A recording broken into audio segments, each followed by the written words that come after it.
It looks at extra topics in electricity, forces and motion, waves, the Earth and beyond, energy resources and transfer, and radioactivity. First, electricity.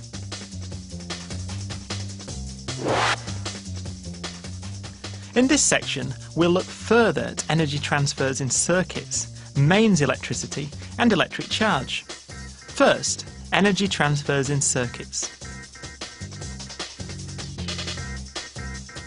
In the Foundation Physics program, we looked at the symbols for the basic components of circuit diagrams. For the higher tier, you need to know a few more. A diode, a light-emitting diode, a light-dependent resistor, a fuse, a thermistor, and an earth connection. In the Foundation Physics program, we saw that there's a special relationship between voltage, current, and resistance in a circuit, called Ohm's law. Ohm's law says that anywhere in a circuit, V equals I times R, where V is the voltage across a component in volts, I is the current going through the component in amps, and R is the resistance of the component in ohms. If you know any two of these values, you can work out the other one.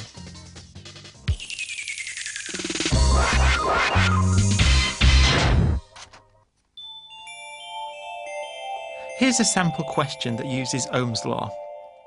A bicycle has different size bulbs for the front and rear lights, using the same battery. If the filament in the front lamp has a resistance of 3.4 ohms and it takes a current of 0.7 amps, what voltage does it work at?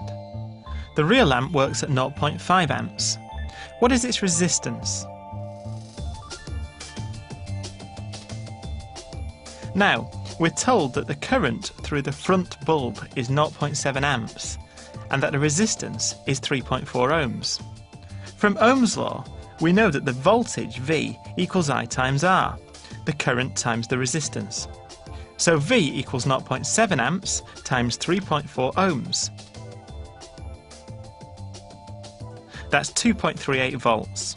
So the battery is supplying 2.38 volts to the front bulb. Now for the second part of the question.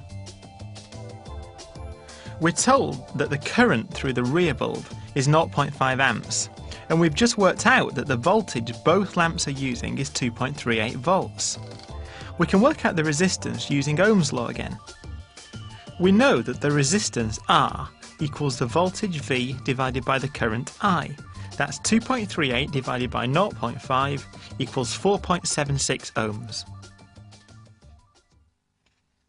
Some components do not obey Ohm's law. They're called non-ohmic conductors.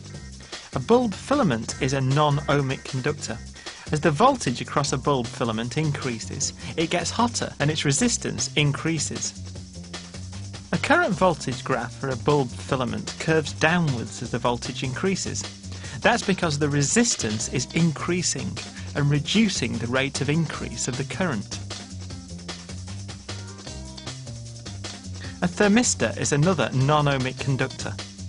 Thermistors are made of ceramic semiconductor material, not metal.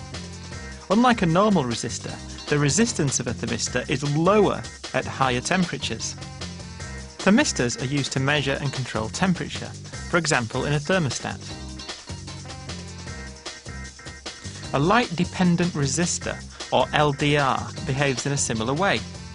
If the intensity of light shining on an LDR increases, the resistance falls, and if the intensity decreases, the resistance increases.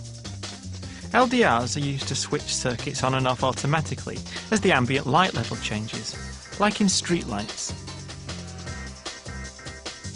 A diode is made from semiconducting material that allows current to flow through it in one direction only. Its resistance in one direction is very low, and in the other direction it's very high. Diodes are used in many electronic circuits. The current voltage graph for a diode shows that current flows for positive voltages, but no current flows for negative voltages.